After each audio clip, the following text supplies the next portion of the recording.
కానీ అబద్ధాల ప్రాతిపదికన ప్రజలు శిక్షించిన తర్వాత కూడా ఇంకా ఇదే ఊకదంపుడు ఉపన్యాసాలతోని ప్రజల్ని మభ్యపెట్టాలని చూస్తే ప్రజలేమో అమాయకులు కాదు సార్. ఎందుకంటే అసెంబ్లీ ఎన్నికలలో లెక్క తేల్చారు. ఆ లెక్కతో సరిపోక ఇట్లనే మొదటి శాసనసభ సమావేశాలలో తొండి లెక్కలు అన్నీ చెప్తే పార్లమెంట్లో గుండు సున్నిచ్చారు. అయినా కూడా ఆలోచన మారలేదు, విధానము మారలేదు. ఔటర్ రింగ్ రోడ్డు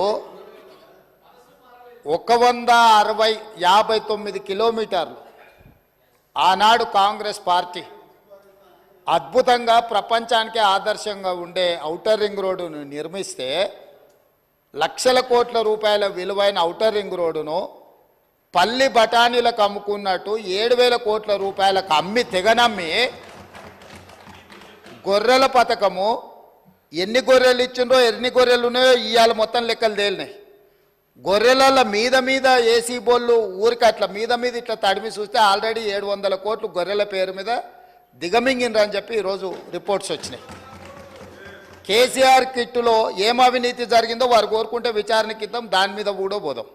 ఇదే కాకుండా గొప్ప పథకం అని చెప్పిన బతుకమ్మ చీరలలో జరిగిన అవినీతి మీద కూడా బతుకమ్మ చీరలు చేనేత కార్మికులకు పని కల్పిస్తున్నాం అని చెప్పి సూరత్ వెళ్ళి కిలోల కింద చీరలు తీసుకొచ్చి ఆడబిడ్డల్ని మభ్య పెడితే ఆడబిడ్డలే బయటకు వచ్చి తగులబెట్టిర్రు.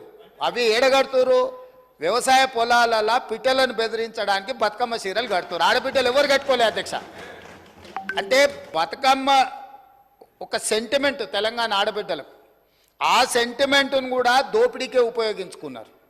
గొర్రెలు మా యాదవ్ సోదరులు అమాయకులు, మంచోళ్ళు, నమ్మితే ప్రాణం ఇచ్చేటోళ్ళు మా కుర్మ యాదవ్ సోదరులను అడ్డం పెట్టుకొని 100,000 కోట్ల రూపాయలు కొల్లగొట్టి మింగుతే ఇవాళ వాళ్ళ పంపకాలలో పంచాయతీలు వస్తే పోలీస్ స్టేషన్లో వాళ్ళే ఫిర్యాదు చేసుకుంటే ఆ కేసు ఏసీబీ విచారణకు తీసుకుంటే ఇవాళ ఇప్పటికే మీదనే 700 కోట్ల రూపాయలు వచ్చినాయన్నారు. ఇప్పుడు ఈడోళ్ళు వచ్చి కూర్చున్నారు. అదేవిధంగా మొన్నటి వరకు పదే పదే మమ్మల్ని సవాళ్ళు విసిరిండ్రు. ఏమని? అసలు కాళేశ్వరం మీద మేము పెట్టిందే 80,000 కోట్లు, కాళేశ్వరం ప్రాజెక్టే 80,000 కోట్లు అయితే 1,00,000 కోట్ల రూపాయల అవినీతి ఎట్లా జరిగింది? రాహుల్ గాంధీ గారు లీడర్ కాదు రీడరు అని ఇట్లాంటి మాటలు వీళ్ళే మాట్లాడారు. ఇప్పుడేమంటుండు? ఇప్పటి వరకు మేము 94,000 కోట్ల రూపాయలు కాళేశ్వరం ఖర్చు పెట్టినామంటున్నాడు. నిన్నటికి నిన్న పోయి చూసిర్రు ఎట్లా కూలిందో, ఇంకేమైనా మిగిలిందా లేదా అని. ఇవాళ ఇన్ని తప్పిదాలు చేసి ఉన్నాయని నమ్మి రంగారెడ్డి జిల్లాలో తమ రంగారెడ్డి జిల్లా నుంచి రిప్రజెంట్ చేస్తున్నారు అధ్యక్ష. మా మల్రెడ్డి రంగారెడ్డి గారు ఎప్పుడు మొత్తుకుంటుంటారు, అన్నీ మా భూములు అమ్ముకున్నారు, కనీసం మాకు రోడ్లు కూడా వేయలేదు, మా డ్రైనేజ్కి కనీసం మురికి కాలువలు కట్టుకోనికి కూడా నిధులు ఇవ్వలేదు, మా కాలేజీలు కూడా కట్టుకోవడానికి నిధులు ఇవ్వలేదని మా మల్రెడ్డి రంగారెడ్డి గారు అంటుంటారు. ఎన్ని వేల కోట్ల రూపాయల భూములు అమ్మినరో ఇవాళ లెక్క తీద్దాం అధ్యక్ష.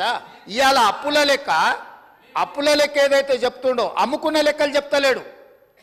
ఇవాళ మేము ఇది కట్టినాం, మేము అది కట్టినాం, ఈ కట్టడాలు చెప్తున్నాం. అమ్ముకున్న లెక్కలు కూడా తెలవాలి కదా అధ్యక్ష.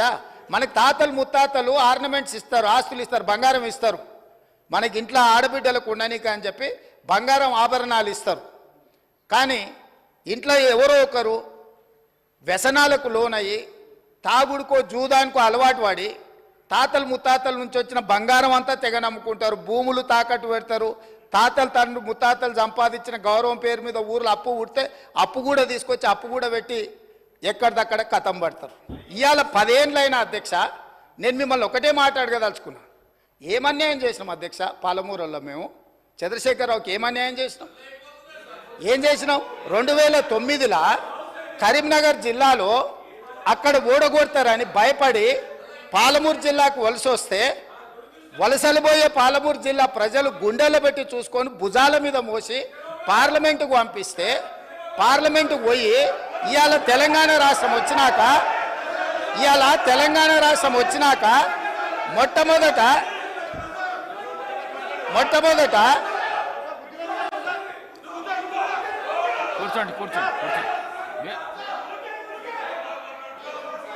మొట్టమొదట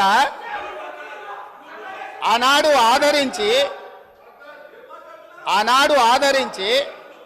భుజాల మీద మోసి పార్లమెంటుకు పంపిస్తే తెలంగాణ రాష్ట్రం వచ్చిన తర్వాత వచ్చిన తెలంగాణ రాష్ట్రానికి మొట్టమొదటి ముఖ్యమంత్రిగా వారి బాధ్యత ఏంది అధ్యక్ష? పాలమూరు జిల్లా ప్రాజెక్టులు పూర్తి చేయొద్దా అధ్యక్ష? ఈ రోజు కూడా ఉమ్మడి రాష్ట్రంలో ఏ అన్యాయం ఏ నిర్లక్ష్యానికి పాలమూరు జిల్లా గురైందో, మా తట్టపని పారపని వలస బతుకులు ఎట్లున్నాయో బీఆర్ఎస్ పార్టీ అధికారంలోకి వచ్చిన 10 ఏళ్లలో అంతకంటే దారుణంగా తయారైనవి. ఇవాళ 10 ఏళ్ల తెలంగాణ రాష్ట్రంలో కూడా అదే కల్వకుర్తి, భీమా, నెట్టంపాడు, కోయిల్ సాగరు, పాలమూరు, రంగారెడ్డి, ఎత్తిపోతల, సంగంబండ, రాజోలి బండ, జూరాల ఏ ప్రాజెక్టు కూడా ఈ 10 సంవత్సరాలలో దాదాపుగా 17.5 లక్షల కోట్లు అప్పులు లెక్కలైతే 20 లక్షల పైన కోట్ల రూపాయలు ఖర్చు పెట్టినా మా పాలమూరు జిల్లా ప్రాజెక్టులు పూర్తి కాకపోవడానికి వీళ్ళ దుర్మార్గం కారణం కాదా? ఈరోజు రంగారెడ్డి జిల్లా ఆనాడు మీరు కానీ అక్కడ కూర్చున్న వాళ్ళు కానీ రాజశేఖర రెడ్డి గారిని ఒప్పించి ప్రాణహితలో ప్రారంభమయ్యే ప్రాజెక్టును చేవెళ్లకు తీసుకొచ్చి చేవెళ్లలో శిలాఫలకం వేపించి చేవెళ్ల ప్రాంతంలో రంగారెడ్డి జిల్లాలో వేల కోట్ల రూపాయలు ఖర్చు పెట్టిన ప్రాజెక్టులను రంగారెడ్డి జిల్లాను ఎడారిగా మార్చడానికి మెదక్ జిల్లా వరకు నియంత్రించి ఇవాళ 3000 టీఎంసీలు గోదావరి జలాలు సముద్రంలో కలుస్తుంటే సముద్రంలోనైనా గోదావరి జలాలు కలవాలి కానీ చేవెళ్ళకు కానీ వికారాబాద్ కానీ తాండూరు కానీ పరిగికి కానీ కొడంగల్కు కానీ గోదావరి జలాలు ఇవ్వద్దని కుట్ర చేసి ఇదే ఈ రోజు అక్కడ కూర్చున్నోళ్ళు ఆ ఎల్ల అర్ధాంతరంగా అసంపూర్తిగా ఆపిన పనులను పరిశీలించడానికి మనం పోలేదా అధ్యక్ష? చేవెళ్ళ చౌరస్తాలో శిలాఫలకం ముందర మనం నిరసన తెలపలేదా అధ్యక్ష? ఏం పాపం చేసింది అధ్యక్ష రంగారెడ్డి జిల్లా? రంగారెడ్డి జిల్లాలో భూములు అమ్ముకుంటారు, రంగారెడ్డి జిల్లాలో ఉన్న ఆస్తులు అమ్ముకుంటారు. ఇవాళ చేవెళ్ళ ప్రాజెక్టును మొత్తం నిర్వీర్యం చేసి ఇంకా సిగ్గు లేకుండా ఈడికొచ్చి మేము వెలుగబెట్టినామని ఇవాళ ఈడికొచ్చి మాటలు చెప్తుండ్రా? కాంగ్రెస్ పార్టీకి పోయినసారి 19 మంది ఎమ్మెల్యేలు ఉంటే 5 మంది 6 మంది అని ఎట్లా లెక్కలు చెప్తాడు అధ్యక్ష? అధ్యక్ష, ఇవాళ తెలంగాణ సమాజం మొన్న జరిగిన శాసనసభ ఎన్నికలలో కాళ్ళు చేతులు ఇరిసేసిండ్రు, అయినా మారకపోతే పార్లమెంట్ ఎన్నికలలో ఉరి తీసిండ్రు. గుండు సున్నా ఇచ్చినాక కూడా బుద్ధి మారకుండా ఇట్లా మాట్లాడు కరెక్ట్ కాదు అధ్యక్ష.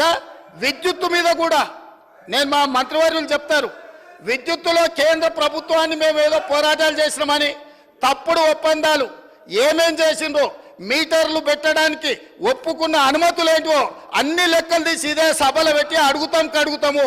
ఇప్పుడు మీ ద్వారా వారు నిజంగానే చాలా నిజాయితీగా నడుపుంటే నేను ఒక్కటే మాట అడుగుతున్నా, బతుకమ్మ చీరల మీద, కేసీఆర్ కిట్ల మీద, గొర్రెల పంపకాల మీద, ఈ 3 పథకాల మీద మీరు గొప్ప పథకాలు అంటున్నారు కదా, దీని మీద విచారణకు సిద్ధంగా ఉన్నారా? దీని మీద సమాధానం చెప్పండి అని నేను అడుగుతున్నా అధ్యక్ష.